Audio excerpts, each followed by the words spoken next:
Em continuidade à aula anterior, nós vamos realizar ainda o mapeamento do modelo entidade-relacionamento para o modelo relacional a partir de alguns passos.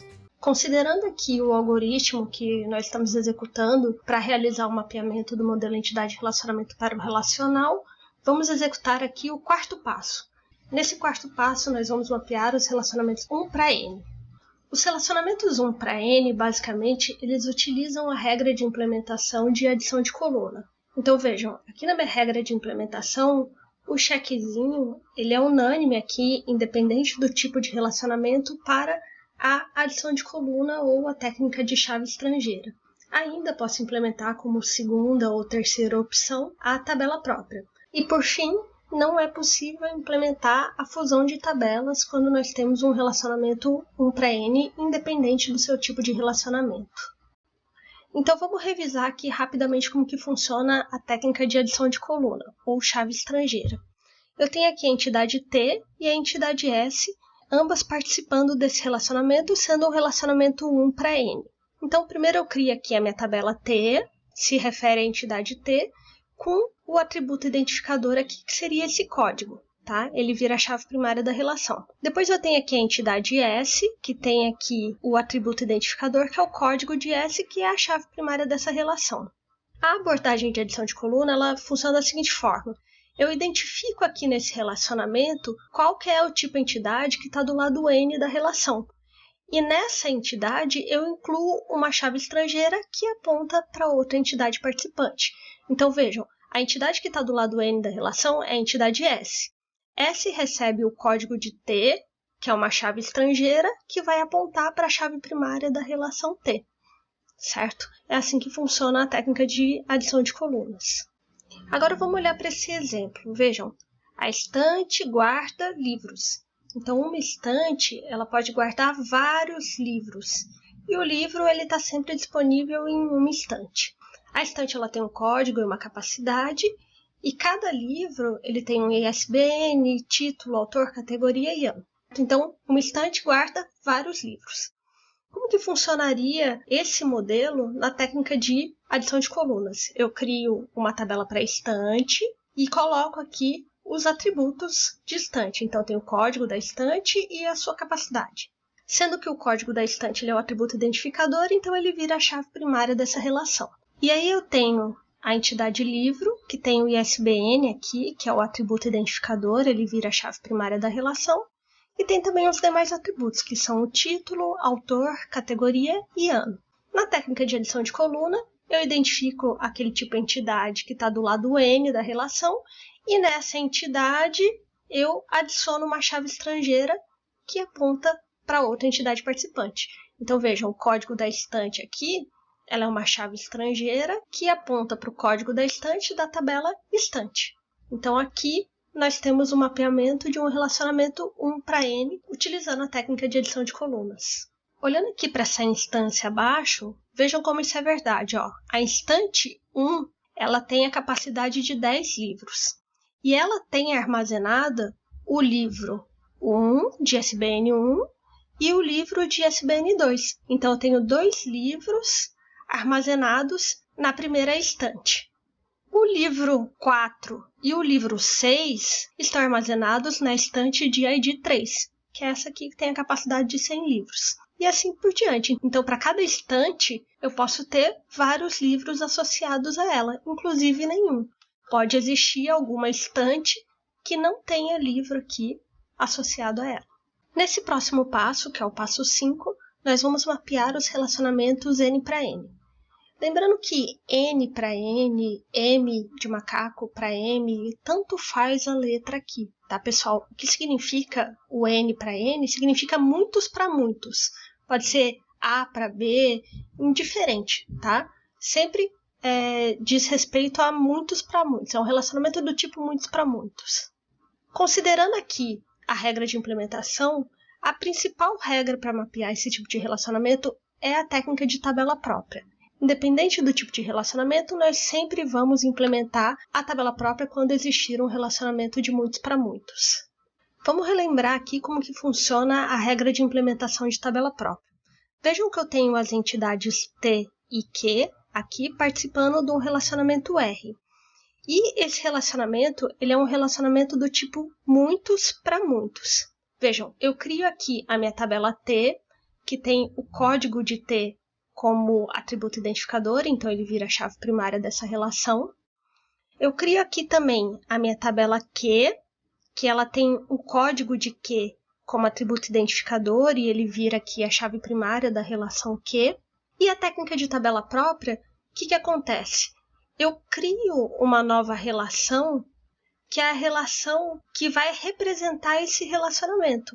E aí eu incluo como chave primária dessa relação as chaves estrangeiras que apontam para T e a chave estrangeira que aponta para Q, certo? Então eu crio aqui uma tabela própria que vai representar o relacionamento N para N. E a chave primária dessa tabela são as chaves estrangeiras que apontam para cada uma das entidades participantes. Eu posso ainda incluir aqui os atributos do relacionamento se eles existirem. Então vamos olhar aqui esse exemplo. Eu tenho um curso que possui várias disciplinas, uma disciplina que está relacionada também a vários cursos, ou seja, um relacionamento muitos para muitos. Então como que fica nesse caso? Olhando a técnica de tabela própria, ou seja, eu crio uma tabela para o relacionamento. Primeiro eu vou criar uma tabela para curso, então está aqui a tabela curso, e vou inserir o atributo identificador como chave primária e os demais atributos, nome e carga horária. Na sequência, eu crio aqui a minha tabela disciplina, que tem um atributo identificador que é o código da disciplina, ele vira a chave primária da tabela disciplina. Depois tem os atributos nome, descrição e categoria. Por fim, eu crio uma tabela para representar esse relacionamento. E essa minha tabela ela vai se chamar aqui, curso disciplina. Nela, eu incluo como chave primária a composição das chaves estrangeiras que apontam para as chaves primárias das entidades participantes desse relacionamento. Então vejam, o código do curso aqui é uma chave estrangeira que aponta para o código do curso da tabela curso, e o código da disciplina é uma chave estrangeira que aponta para o código da disciplina da tabela disciplina. Essas duas chaves estrangeiras, elas compõem a chave primária da relação curso-disciplina. Agora vamos olhar essa representação aqui nessa instância. Então vejam, eu tenho aqui a tabela curso, curso-disciplina e disciplina. O curso 1 ele está relacionado às disciplinas 11 e 22. Então o curso de engenharia de software aqui, ele tem nele as disciplinas de BD e LBD, tá? Olhando o outro lado, eu tenho aqui que a disciplina 11, que é banco de dados, ela está relacionada ao curso 1 e ela está relacionada também ao curso 2. Então, os cursos de engenharia de software e o curso de ciência da computação, os dois possuem a disciplina de banco de dados associados a ela. Então, aqui dentro da tabela curso-disciplina é o local que a gente faz essa associação de muitos para muitos, considerando que o curso pode estar associado a várias disciplinas e a disciplina pode estar associada a vários cursos. Um detalhe importante é que se eu tivesse algum atributo aqui no relacionamento, esse atributo ele necessariamente teria que estar dentro da tabela criada para representar o relacionamento, certo? E assim nós fechamos o mapeamento de relacionamentos binários e agora nós vamos falar um pouquinho como fazer para mapear atributos multivalorados ou compostos. A primeira coisa que a gente precisa lembrar é que o modelo relacional ele não permite atributo multivalorado. Como que é a mesma notação do atributo multivalorado? Vejam, é o atributo com a bortinha dupla, certo? Então aqui o cliente ele tem um código que é o atributo identificador dele, um nome e vários telefones. O que seriam os vários telefones? Eu posso ter um telefone celular, um telefone comercial, um telefone residencial. Então, o mesmo cliente pode ter vários telefones. Então, considerando esse cenário, o mapeamento de um atributo multivalorado, ele acaba virando uma nova tabela no meu banco de dados. Como que seria a representação dessa tabela? Vejam, eu crio aqui a minha tabela cliente, certo? E o cliente, ele tem o código dele, que é o atributo identificador vira a chave primária da relação, e ele tem um nome. O telefone, que é o multivalorado, ou seja, são vários valores para um mesmo cliente, ele vira uma tabela, ele vira a tabela telefone. E essa tabela, ela tem uma chave estrangeira que aponta para o cliente, que ele é um atributo de cliente, né? Então, cada cliente vai possuir vários telefones, e ele tem o número do telefone propriamente dito. Então, o cliente 1, ele tem os telefones 1 e 2. O cliente 4, que é o Renato, ele tem os telefones 3, 4 e 5. E assim por diante. Eu tenho clientes aqui, a cliente Ana, que é a cliente 2, ela não tem telefones. E tá tudo bem. Um ponto importante a ser lembrado também é que existe essa chave estrangeira que aponta para cliente e a chave primária de telefone é a composição da chave estrangeira mais o valor do atributo multivalorado. Então, isso aqui é o que permite que um cliente tenha mais de um telefone. Então, o cliente 1 aqui, ele tem mais de um telefone. Se essa chave primária não fosse composta, se ela fosse só aqui o código do cliente, cada cliente teria um único telefone. E não é o que a gente quer. A gente quer que o cliente possa ter mais de um telefone. Já o atributo composto, eu tenho duas formas de realizar esse mapeamento. Vamos olhar aqui para esse exemplo. Eu tenho um cliente que tem um código único e um nome, e esse cliente ele tem um endereço. E esse endereço ele é composto de rua, número, cidade e estado. Essa parte aqui do meu modelo entidade-relacionamento é o atributo composto. Então, o endereço ele é composto de outros atributos, rua, número, cidade e estado. Então, primeiro passo, eu crio aqui a minha tabela cliente. O cliente ele tem um código, que é o atributo identificador, vira a chave primária da relação. E tem os outros atributos, nome, que é o atributo simples aqui de cliente, e ele tem os componentes simples do atributo composto. Então, quando eu for levar para a minha tabela, eu vou levar somente os componentes simples do atributo composto. Então, aqui, ó, rua, número, cidade e estado.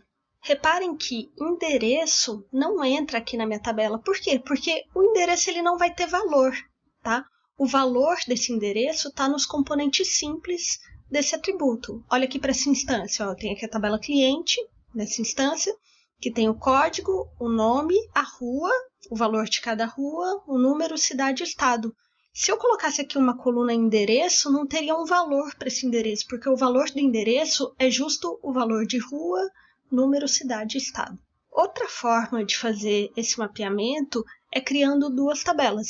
Então, eu poderia ter aqui a tabela cliente, que tem o código do cliente e o nome, e ter uma tabela endereço. E nessa tabela endereço, eu teria uma chave estrangeira aqui que aponta para cliente, que é o código do cliente, uma vez que o endereço é do cliente. E ele teria aqui rua, número, cidade e estado.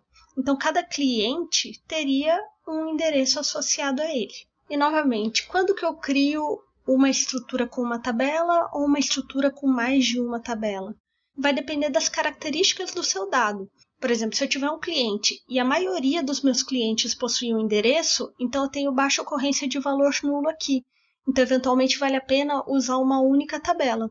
Agora, se eu tivesse clientes que a maioria do meu banco de dados não tivesse um endereço, então valeria a pena criar essa estrutura com duas tabelas. Por quê? Porque aí a minha tabela cliente ficaria com o mesmo número de clientes, e a minha tabela de endereços ficariam só com os endereços dos clientes que possuem endereços. O problema aqui é que eu crio duas tabelas, então é uma chave para cada tabela, uma estrutura de índice para cada tabela, e sempre que eu quiser o endereço de algum cliente, eu vou ter que fazer a junção dessas duas tabelas. Tá? Então, as duas opções aqui são corretas, e o que vale na hora de você criar lá o seu projeto de banco de dados, tentar entender como que seus dados vão se comportar para optar por uma ou por outra. E agora, pessoal, no 7º passo, nós vamos mapear relacionamentos n-ário quando o n é maior que 2, ou seja, o relacionamento quando ele tem mais de duas entidades participando desse relacionamento. Vamos olhar aqui, então, esse exemplo, que é um relacionamento ternário, ou seja, eu tenho 3 aqui entidades participando desse relacionamento, e ele é n para n para n, muitos para muitos para muitos, então é n de todos os lados. O pesquisador ele pesquisa em várias instituições, vários projetos, o projeto ele pode estar associado a várias instituições e pesquisadores e assim por diante, tá? É um relacionamento ternário n para n. Então a técnica que a gente utiliza aqui é a técnica de tabela própria, ou seja, eu vou criar uma tabela que vai representar esse relacionamento. Vamos aqui por partes, tá? Primeiro eu vou criar a minha tabela instituição, aqui, e ela tem como chave primária a sigla, que é o atributo identificador. Depois eu crio aqui a tabela projeto, que tem o número de projeto como chave primária, que é o atributo identificador da entidade projeto. E depois eu crio aqui a minha tabela pesquisador, que tem o CPF como chave primária dessa relação. Seguindo aqui o algoritmo que a gente vai utilizar para realizar esse mapeamento, o primeiro passo é, para cada relacionamento n-ário, onde n é maior que 2, eu crio uma relação para representar esse relacionamento. Então, esse aqui é um relacionamento ternário, n é igual a 3, ou seja, maior que 2, então eu crio uma tabela aqui para representar pesquisa. No segundo passo, eu incluo como atributo de chave estrangeira de pesquisa as chaves primárias das relações que representam os tipos entidades participantes.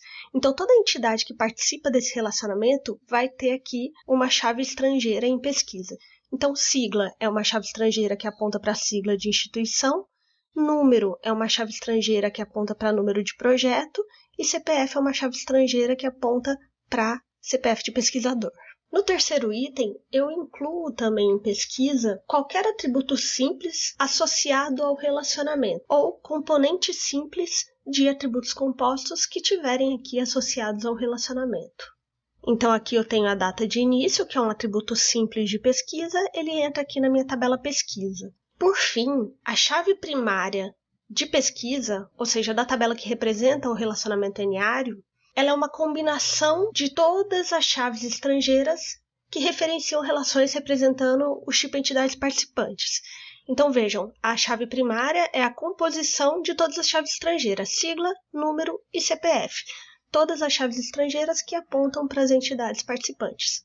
Tem um detalhe aqui, se as restrições de cardinalidade de qualquer um dos tipos de entidade participantes for 1, ou seja, aqui é N para N para N. Se qualquer uma dessas restrições de cardinalidade for 1, então não se deve incluir na chave primária a chave estrangeira da entidade que está com a cardinalidade de lado 1, certo? Então aqui eu só incluo na chave primária a chave estrangeira de tipo entidades que possuem o lado N. Então vamos ver aqui, ó. Um distribuidor distribui vários produtos a várias cidades. Eu crio aqui a tabela produto, que tem o código como chave primária, cidade, que também tem o código da cidade como chave primária, e distribuidor, que tem o CPF aqui como chave primária. Vejam que nesse caso o relacionamento é 1 aqui em distribuidor, N para produto e N para cidade.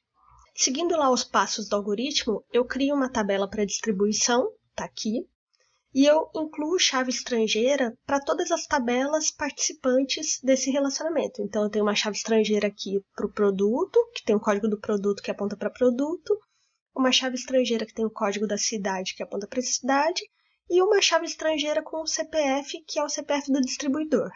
E agora, a diferença está na hora de eleger os atributos que vão pertencer à chave primária dessa relação. Segundo o algoritmo, na minha chave primária, eu tenho uma combinação de todas as chaves estrangeiras que referenciam os tipos de entidades participantes. Porém, se a restrição de cardinalidade tiver 1 em qualquer um desses lados, a entidade que tiver do lado 1 não participa da chave primária da relação. Então vejam, a chave primária de distribuição ela é a composição de código do produto, que está do lado N, e o código da cidade, que está do lado N. Então, a chave estrangeira, que o CPF, que aponta para a chave primária de distribuidor, não compõe a chave primária da relação distribuição, porque aqui em distribuidor tem a cardinalidade 1.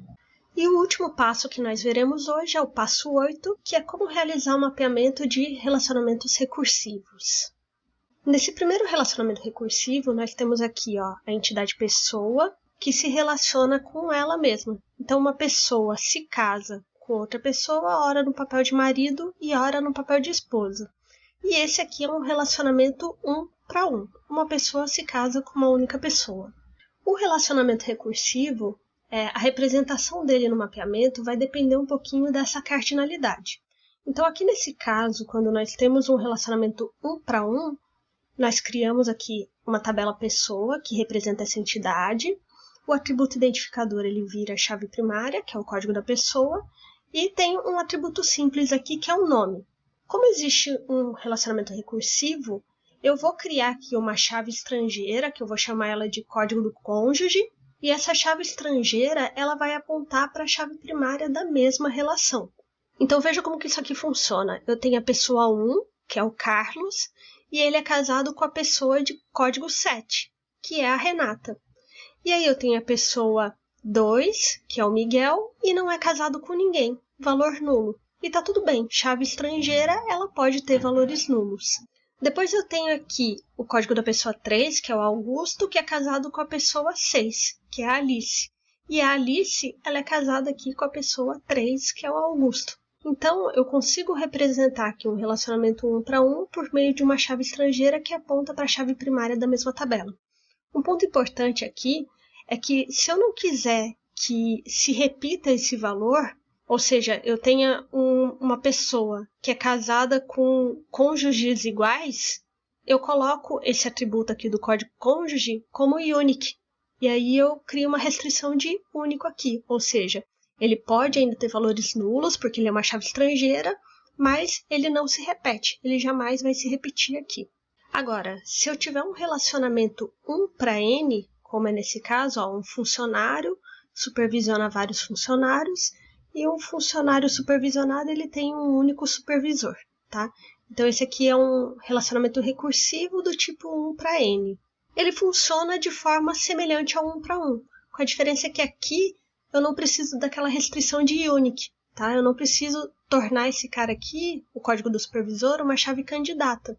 Então eu tenho aqui a minha tabela funcionário, atributo identificador vira a chave primária, que é o código do funcionário, tem o nome do funcionário e o código do supervisor, que é uma chave estrangeira que aponta para o código do funcionário. Então vejam, o funcionário Carlos, ele tem o supervisor 7, que é a Renata. O Miguel também, olha, ele tem, tanto o Carlos quanto o Miguel são supervisionados pela Renata. E mesmo a Renata, ela é supervisora dela mesma. Os funcionários 5 e 6, que são o Bruno e a Alice, eles são supervisionados pelo funcionário Augusto. E o funcionário Augusto, ele não possui supervisor, ou seja, tem um valor nulo. Então, é assim que funciona o mapeamento de um autorrelacionamento quando eu tenho um relacionamento 1 para N, ou 1 para muitos. Por fim, e esse é o nosso último exemplo, é um relacionamento recursivo ou autorrelacionamento quando ele é N para N. Bom, sempre que eu tiver um relacionamento muitos para muitos, eu crio uma tabela para o relacionamento. Então vejam, eu crio aqui a tabela para a disciplina, eu tenho o código da disciplina como chave primária e o nome da disciplina, e depois eu crio uma tabela para o relacionamento pré-requisito. Então aqui eu tenho o pré-requisito, que eu tenho o código da disciplina e o código do pré-requisito. Os dois são chaves estrangeiras que apontam para o código da disciplina da tabela disciplina. Então o pré-requisito ele tem o código da disciplina e o código da disciplina que será o seu pré-requisito. A chave primária da tabela que representa o relacionamento ela é composta pelas chaves estrangeiras que apontam para a tabela disciplina. Então vejam, sublinhem aqui, sublinhem aqui. A chave primária é composta do código da disciplina e do código da disciplina pré-requisito. Isso aqui é o que garante o relacionamento N para N. Vamos olhar aqui para essa instância. Vejam, eu tenho a disciplina 1, que é banco de dados. Essa disciplina ela é pré-requisito da disciplina 2, que é laboratório de banco de dados. Tá vendo? A disciplina 6, que é FTC, ela é pré-requisito da disciplina 5, que é a disciplina LFA. A disciplina 3, ela é pré-requisito de duas disciplinas, da 4 e da 8. Então, AlgProg 1 é pré-requisito de AlgProg 2 e Arquitetura de Computador 1. Então, aqui eu faço a minha representação da cardinalidade N para N.